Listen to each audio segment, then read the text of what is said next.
Hi, this is Vicki from Grammy B's Junk Journal. Thanks for stopping by my channel. Today I'm sharing a little project I was working on this morning with some scraps, and they are clusters. They're going to be clusters when I'm all finished, and I just wanted to kind of take you along a little bit as far as showing you how I made it and what things that I used.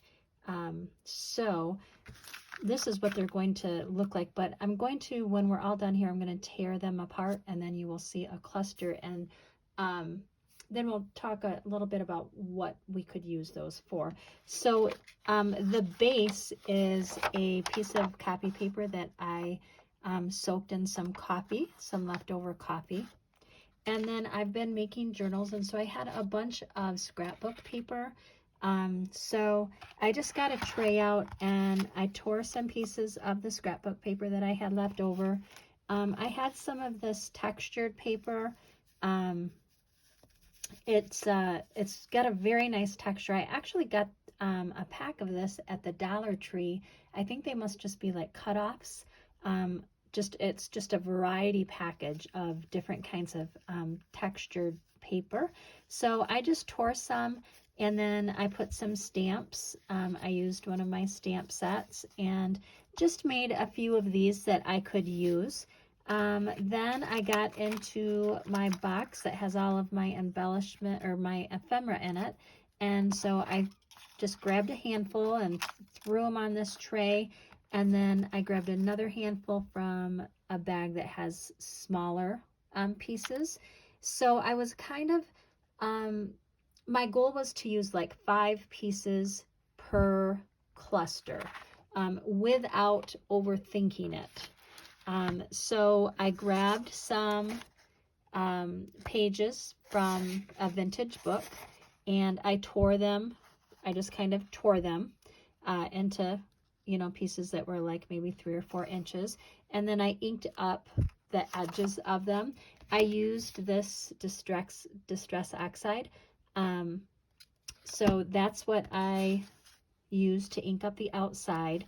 Then I just went, a piece of scrapbook paper on each of them, and then one of these on each of them. And I had some lace, so I just snipped off a piece of lace and I added a piece of lace.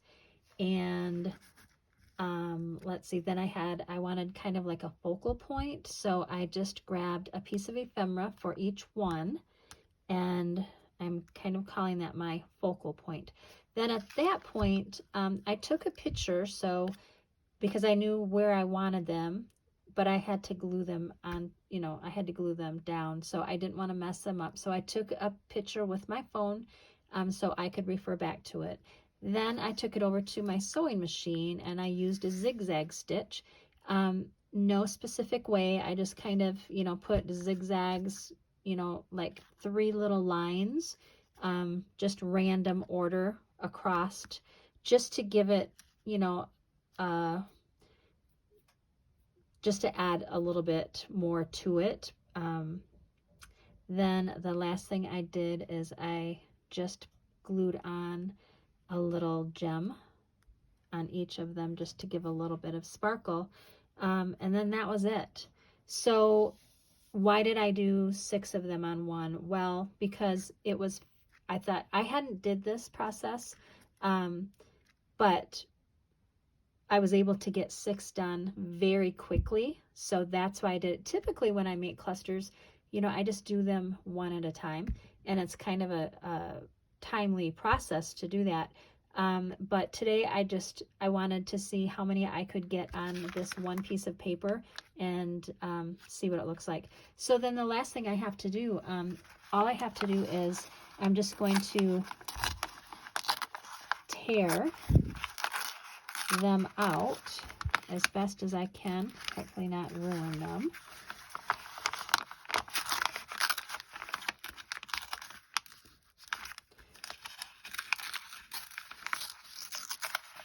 I can just get them apart, then I'll tear them up a little bit neater once I get them apart.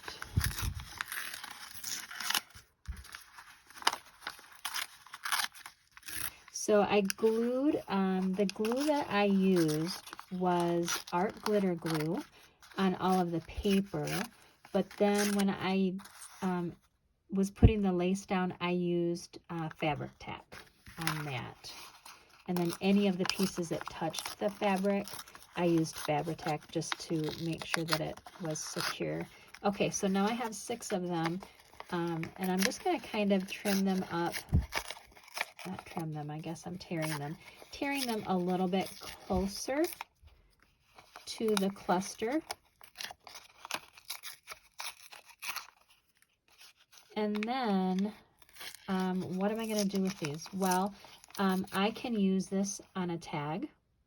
I can use this on my signatures when I put signatures in my journals. I could put them on the front of a card. So if I wanted to like make, because I like to make cards, I could, you know, glue this on the front of a card base and maybe put a sentiment, happy birthday, or thinking of you, or, you know, something like that. So clusters, I don't really feel that there is like a wrong way to do it if you're just kind of doing it in a collage style. But for me, having a certain amount on a tray that I can just grab, and if I like put a specific number, okay, Vicki, you are only going to use 5 things today, or you're only going to use 6 things today. Now, of course, if you finish a cluster and it's missing something, you know, absolutely, I'm going to add more to it. But I tend to get like not overwhelmed, but I will like overthink things, and I'm not as productive because I have so many choices and I want to make it so, you know, this way or that way. And, but I think, you know, these might not be perfect, but I think for a cluster, I really think that they would be beautiful anywhere you want to add them to your journal. So I'm hoping that this has given you a little bit of an idea. I really had intended to like record the entire process, but I didn't. So this is what we have, but I hope you know, it's a pretty easy process.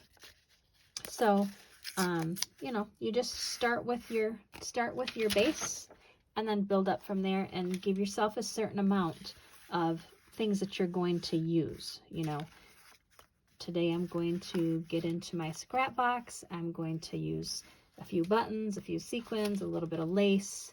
You know, give yourself some guidelines, and I think you'll be more productive that way. And so this is what I had, and this was a pretty simple process once I gathered my supplies. So I could see that I would probably do quite a few of these in one setting, because if you have your stuff out, it's pretty easy. I mean, I think I would probably like do maybe 3 or 4 sheets of these at a time, because I don't have large papers. But I could definitely see myself doing 3 or 4 of them at a time, and kind of doing, you know, the assembly line method. I think that would be a very productive day that way. So anyways, I hope that you have found some kind of inspiration in this little video, this little project. And if you make clusters, and if you have a certain way that you like to do it, maybe you could share that in the comments, and that would, you know, benefit everybody, myself included. So thanks for stopping by. If you could like and subscribe, I would greatly appreciate it. One last thought as I'm looking at these butterflies. I had just thrifted a book from a thrift store, and it just hit me that, you know, magazines and like gardening books, they have beautiful photos. And I just picked this book up the other day, and I could see myself getting into this and tearing some of these up to use in collages as well. So if you have any, magazines or gardening books, that would be a great way to utilize those. So anyways, hope this helped, and I hope you have a wonderful day. Thanks. Bye-bye.